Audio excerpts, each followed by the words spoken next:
மத்தேயு 6ஆம் அதிகாரம் 14வது வசனம். சரி, நான் உங்களுக்கு எல்லார்கிட்டையும் ஒரு கேள்வி கேட்குறேன். நீங்க யார் மேலேயாவது கோவப்பட்டு மன்னிக்கவே முடியாம இருந்திருக்கீங்களா? நீங்க யார் மேலேயாவது கோவப்பட்டு மன்னிக்கவே முடியாம இருந்திருக்கீங்களா? அப்ப இந்த செய்தி உங்களுக்காக.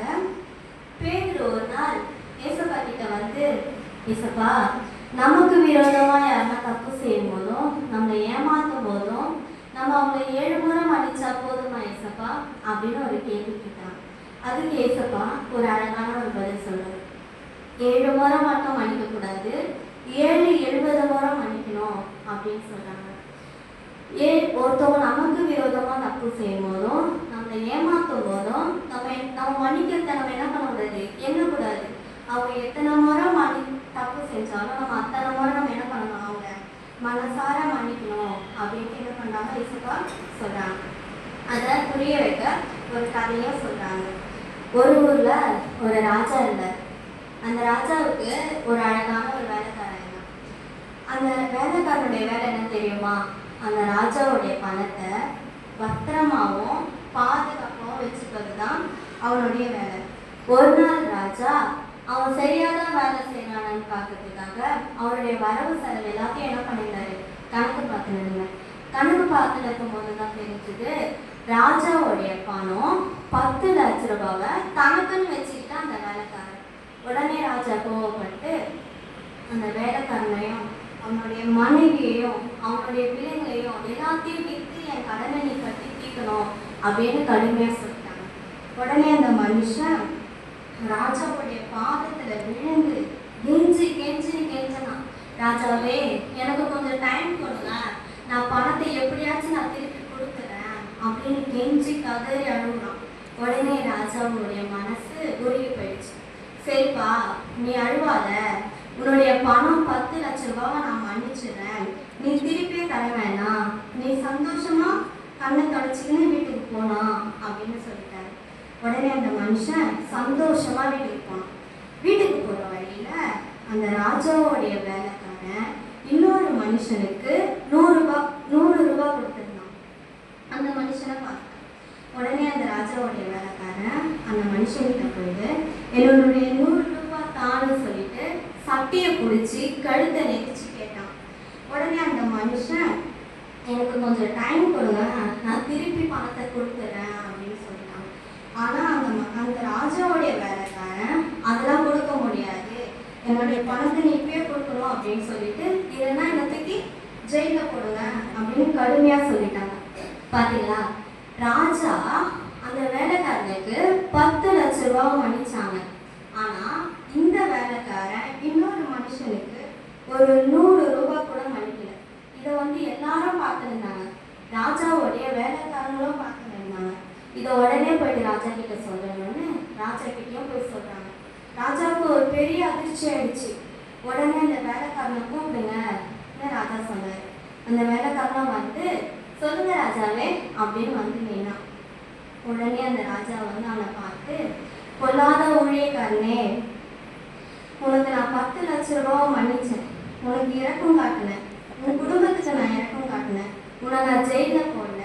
ஆனா உன்னை மன்னிக்கும் பொழுது ஒரு 100 ரூபாய் கடன் பட்ட மனுஷனை நீ மன்னிக்கணும்ல, ஆனா நீ அவனுக்கு மன்னிக்காம இரக்கம் காட்டாம நீ அவனை ஜெயில போட்டிருக்க. நீ அவனுக்கு இரக்கம் காட்டாம இருந்ததுனால உனக்கு நான் இரக்கம் காட்ட மாட்டேன், உன்னை நான் மன்னிக்க மாட்டேன், உன்னை நான் ஜெயில போடுறேன்னு சொல்லிட்டு ராஜா எல்லாரையும் கூப்பிட்டு இவனை தூக்கி ஜெயில போடுங்க அப்படின்னு சொல்லிட்டாங்க. இந்த கதையில வர ராஜா யாரும் தெரியுமா? அவங்க தான் ஏசப்பா. இந்த கதையில வர வேலையாட்கள் யாரும் தெரியுமா?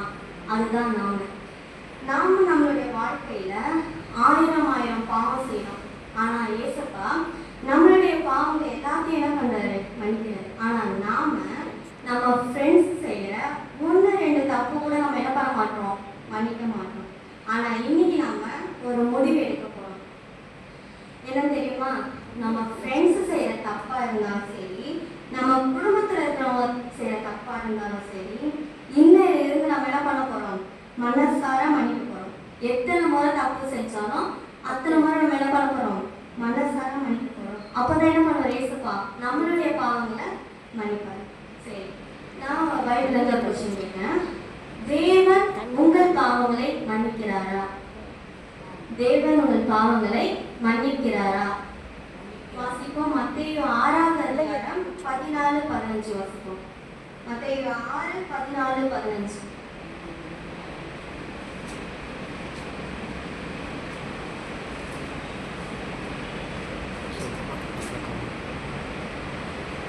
மனுஷனுடைய தப்பிதங்களை நீங்கள் அவருக்கு மன்னியாதிருந்தால் உங்கள் பிதா உங்களுடைய தப்பிதங்களை மன்னியார். மனுஷனுடைய தப்பிதங்கள் நீங்கள் அவர்களுக்கு மன்னியாதிருந்தால் உங்கள் பிதா உங்கள் தப்பிதங்களையும் மன்னியாதிருப்பார். மனுஷருடைய தப்பிதங்களை நீங்கள் அவர்களுக்கு மன்னித்தால் உங்கள் பரமபிதா உங்களுக்கு மன்னிப்பார். அதாவது நம்ம சக மனுஷங்களுடைய தப்புதங்களை நம்ம மன்னிச்சா நம்மளுடைய இயேசுப்பா என்ன பண்ணுவாரு? நம்மளுடைய தப்புதங்களை மன்னிப்பார். நாம மற்ற மனுஷங்க செய்யற தப்ப நம்ம மன்னிக்காம இருந்தோம்னா இயேசுப்பா என்ன பண்ண மாட்டாரு? நம்மளுடைய தப்புதங்களை மன்னிக்க மாட்டாரு. இன்னைக்கு ஆண்டவர் என்ன பண்ணிருக்காரு? உங்களோட பேசியிருக்காரு. இன்னும் யாருக்கூடையாவது மன்னிக்க முடியாம உள்ளத்துக்குள்ள கஷ்டத்தையோ வெறுப்பையோ வச்சிருக்கீங்களா? வச்சு கஷ்டப்பட்டுருக்கீங்களா? வாசிப்போம். கொலோசியர் 3வது அதிகாரம் 13வது வசனம். கொலோசியர் 3:13 வசனம்.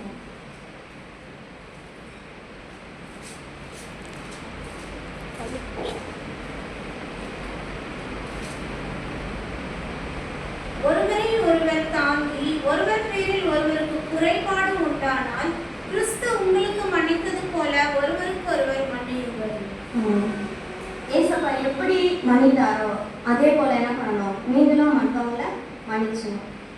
யார் மேலேயாவது ஒரு குறைபாடு இருந்தா உங்க வீட்டுக்குள்ள கணவன், மனைவி, மாமியார், மாமனார், மருமகன் இந்த உறவுக்குள்ள இதை நீங்க என்ன பண்ணணும்? சரிப்படுத்திக்கணும். உங்களை என்ன பண்ணணும்? தாழ்த்தணும். முதல்ல என்ன பண்ணுங்க? ஆண்டவர் எடுத்து வைப்போங்க. ஆண்டவரே மன்னிக்கிற இருதயத்தை எனக்கு தாங்கன்னு சொல்லி ப்ரேயர் பண்ணுங்க. சரி, ஒரு சின்ன ஜெபம் பண்ணுவோம். என்ன பண்ணுங்க?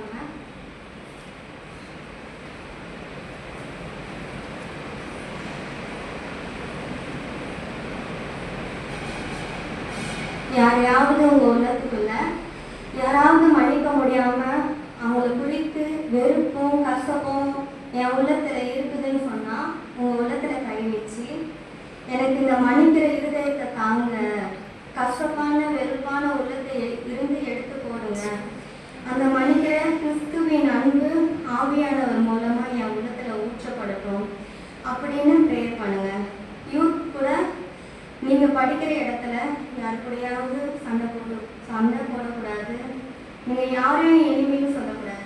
நீங்க ஏசப்பா கிட்ட சொல்லுங்க, ஏசப்பா எனக்கு யாரையும் எனிமி கிடையாது, சாத்தான் மட்டும்தான் என் எனிமி அப்படின்னு சொல்லுங்க. ஏசப்பா மன்னிக்கிற இருதயத்தை எனக்கு தாங்கன்னு சொல்லி ப்ரேஸ் பண்ணுங்க. ப்ரே பண்ணு. ஏசப்பா எல்லாரும் அவங்க இருதயத்துல கை வச்சு ப்ரே பண்ணாங்க. அவங்களுக்கு நீங்க உதவி செய்யுங்க ஏசப்பா. இது மற்றவங்க நடத்துகிற காரியம் இல்லை. ஆவியானவருடைய அன்பையும் கிறிஸ்துவினுடைய அன்பையும் அவங்க உள்ளத்துல ஊற்றப்படுத்தும். இந்த கசப்பான வேறு அவங்க உள்ளத்துல இருந்து பிடிங்கி போடுங்க ஏசப்பா. இந்த நாளில் அந்த வேறு அவங்க உள்ளத்துல இருந்து போட்டோம் ஏசப்பா. ஒரு தாழ்மையை தாரும். எல்லாருடைய ஒப்புரவா கிருபை தாங்க ஏசப்பா. உறவுகள் சீர்படுத்திட்டோம். குடும்பத்துக்குள்ள, வேலை செய்கிற இடத்துல, ஊழியத்துல, சபையில உங்களுடைய அன்பு ஏற்படுத்தும். தடைப்படுத்துகிற ஆவி கழிந்து கொடுக்கிறேன். நீ இப்படி செய்ய போய் அன்பிற்காக சொல்கிறேன். இயேசுவின் மூலத்தில்